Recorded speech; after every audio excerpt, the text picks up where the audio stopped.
It's good to see you guys here. It's good to be back home. The coach's eval of the game I thought went really strong. I think we're really working on doing simple better and looking at things that we've got to be able to get to the point to where we can play green and do all the things we talk about in the hardest, toughest, most competitive moments. And I think that there continues to be a push for that. And I think the ability to be patient and to be able to meet our players where they're at. I think the struggle a lot of times is to be pulled with expectations or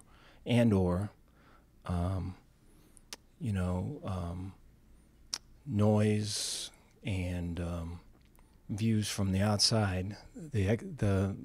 The challenge is always to keep the focus inward and to really get kids to be able to believe and trust and to reveal what they got inside. And I thought there's a lot of that on Saturday for us, and we're going to have to take another step. I think it's always difficult when you try to build to when there's an expectation of, hey, this is what it's supposed to be, but there's so many layers to that. And there's so many things that have to be, this is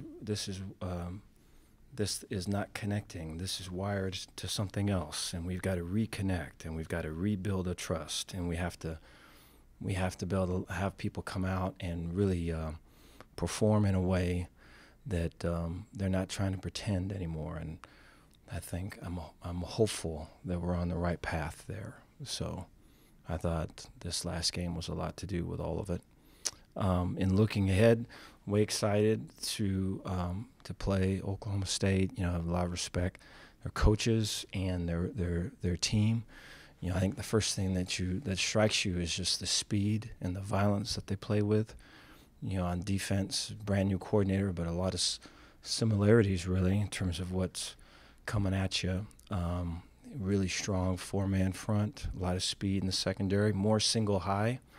Whether it's a man or three than we've seen, combined this year. And so, a lot of numbers in the box for us to deal with. And then, offensively, quarterback really stands out, really playing fast, looks faster, playing confident.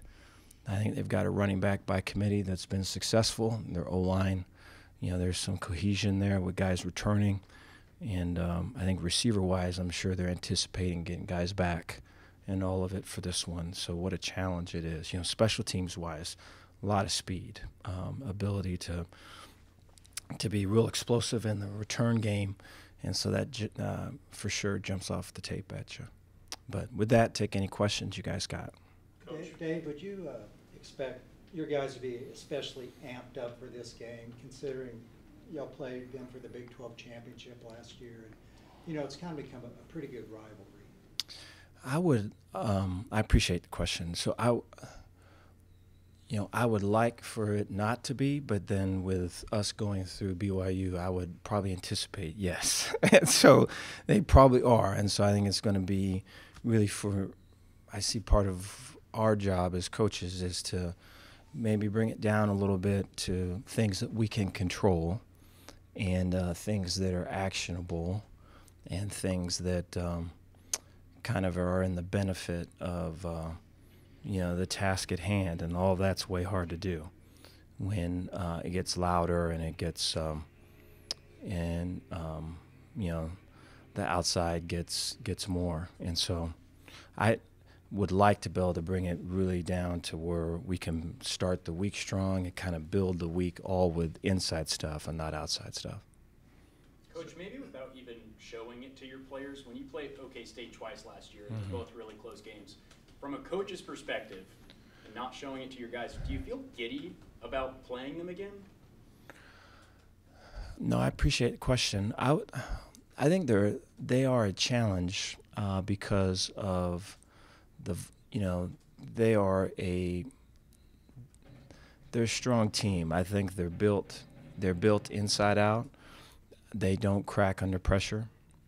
You have to beat them. I think their team speed really flashes off the tape. I think up to this point we've been kind of maybe possibly looked at as the faster team of whoever we played. This is probably not the case in this one. And I think they're they're kind of transitioning too into new guys and everything else. And, a road game for them and that. So I think their ability to play fast and violent is really what makes this a real competitive game. Coach, you guys forced 4 turnovers in that Big 12 championship game. All those interceptions. You got 2 interceptions against Iowa State. How important was that? The kind of establishing, turning the ball over, and finally breaking through in that regard. No, I appreciate that. I think so many more games are lost than they are won, and I think it's hard to get that point across, because I think you almost have to be over 45 years of age to really kind of appreciate that. I think the more you are in your teens and all of it, and early 20s, that almost falls on deaf ears, and so. But you look at whether it's penalties. I think like right now we're like 100th, and they are they're in top 10 in terms of being the best and not committing penalties.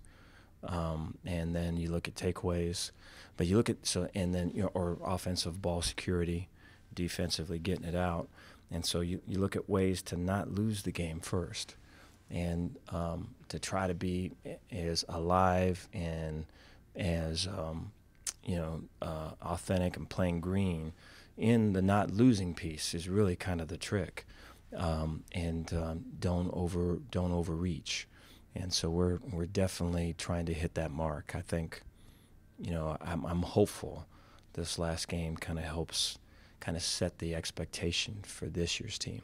Dave, to build on that a little bit, 4 previous games against Spencer Sanders, Baylor's intercepted him 10 times. Mm-hmm. I mean, a lot of success defensively. Mm-hmm. Does that give your guys sort of a level of optimism? I mean, you guys picked him off 7 times last year. Mm-hmm. Yeah, so I appreciate that. I think it would have to go, though, to kind of what we've said in the past is, prior to playing Iowa State, it was, Ebner had the return for the touchdown. JT had the pick to close out the game. Abram had the run that moved the pile at the end of the game. Like all of those things, I think like those guys did that. Now there's a couple guys that kind of assisted in all of it, but those guys did, and those guys are gone. And so I think you kind of have to start there, and I don't necessarily say any of that to be ugly or to be kind of a flex of anything for them, but I think it's more of that. Hey, we're all starting on even ground. This thing has to be earned. Here's the stuff you can do today to earn it, right? Let's stack some days.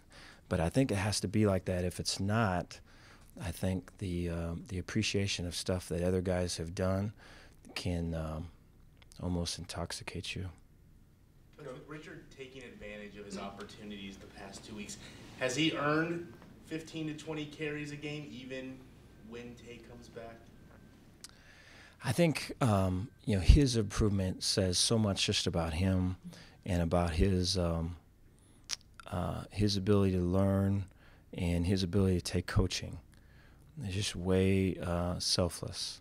And then I think, I know Justin Johnson's done a great job. Juice done a great job with him, and really just with that group. It's kind of been, a running back by committee and, guys for certain spots. And then this last game, it had been enough of that to where this guy comes in, it's normally a pass. This guy comes in, it's normally a run, and things were flipped around, which I thought was good. And so I can kind of see that still becoming, just because of the guys and their roles and their successes are continuing to build. And so I think we like kind of where it is, and I credit Juice for a lot of it. I think he's really poured everything he has into that group.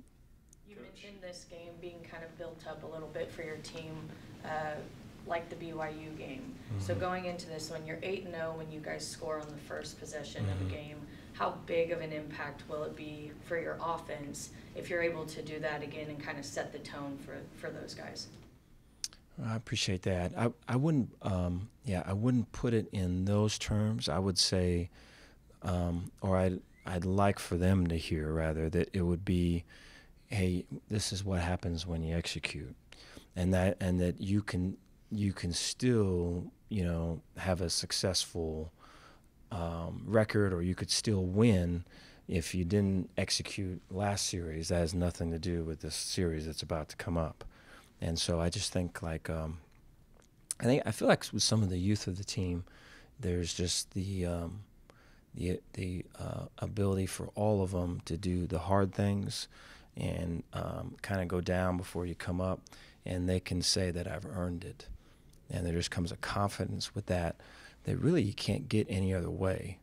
And I think all the other ways that are kind of out there where you can kind of grab a false confidence or a false belief or anything like that, I don't know, I just feel I really have to be on the alert for that, because we will try to grab them and those things will vanish once a strong first quarter from an opponent will hit you. And so but yeah, I appreciate the question. Dave, whether it's the intro videos on game day or even the hype videos on Friday night, it seems like y'all use a lot of the former players. You really feature them. How important is it for you to have kind of that bridge to the past? No, I appreciate that. Yeah, I think it's just, that's so important. I think that's everything. That's us, And so I talk to, I talked a couple guys a week and FaceTime them at the end of practice, former players.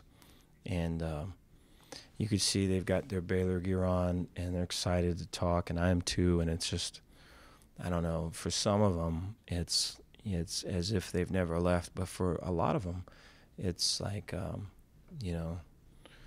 here I am. You found me, And so to make that connection, because this is their place, I just think there's no greater,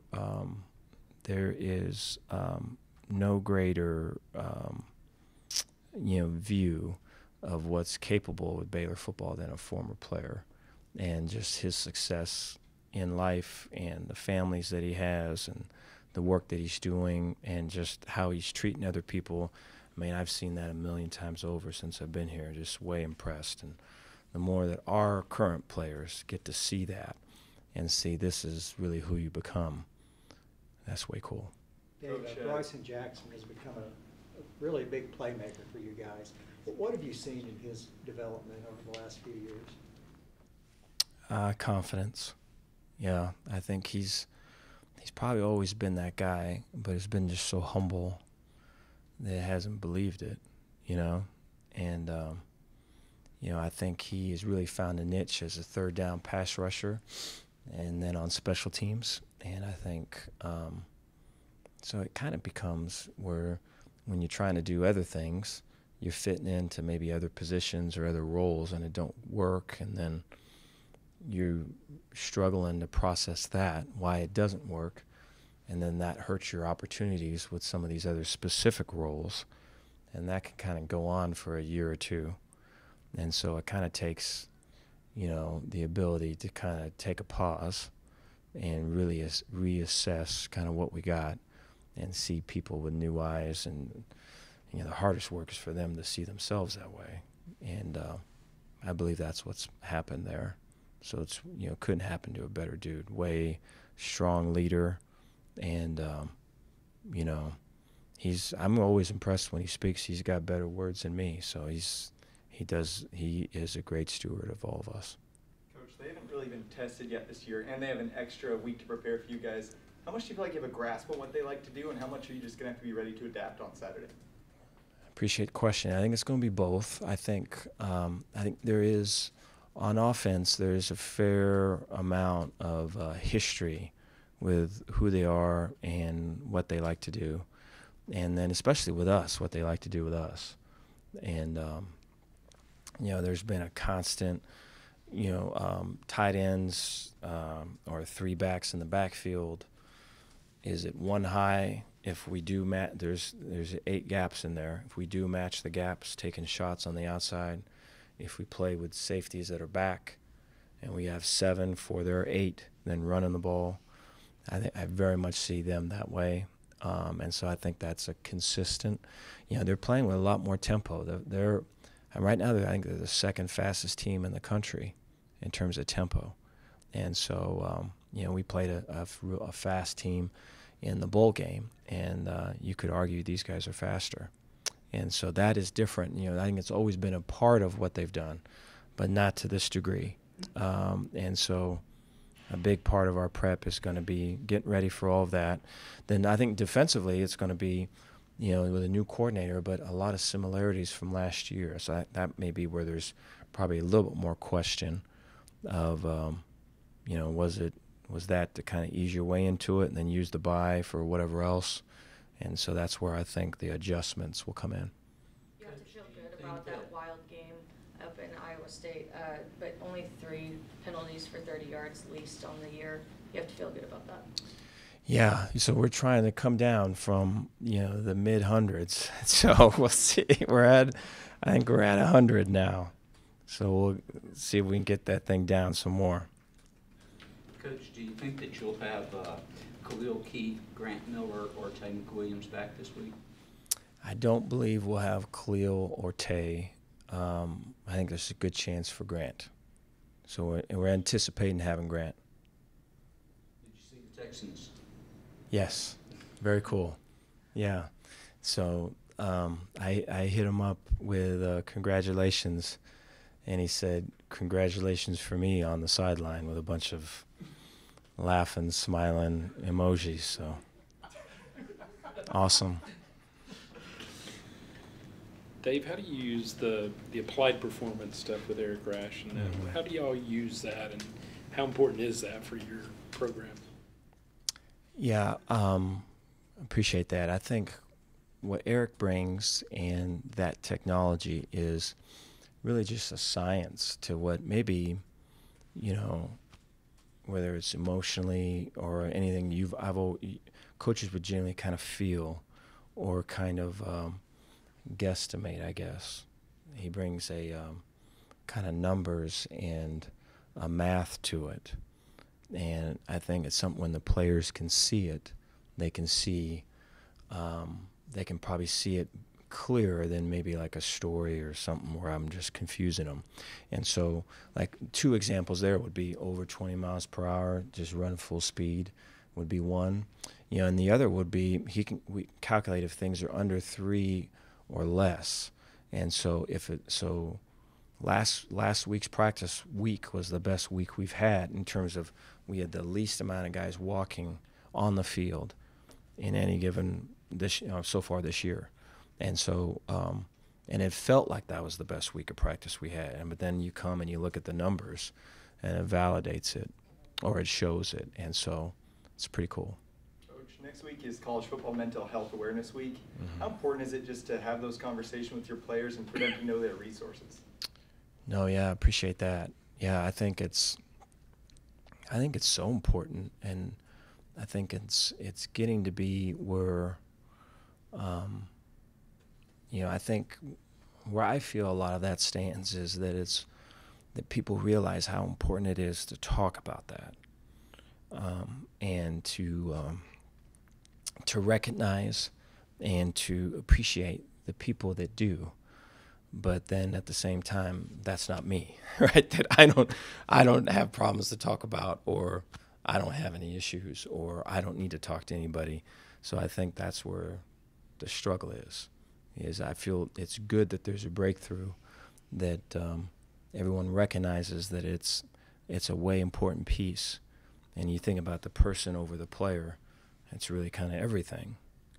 But then I think the push through still is to get it to where, that's me, that's you, that's everybody.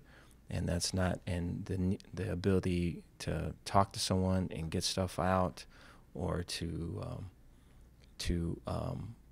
know that feeling a certain way, right?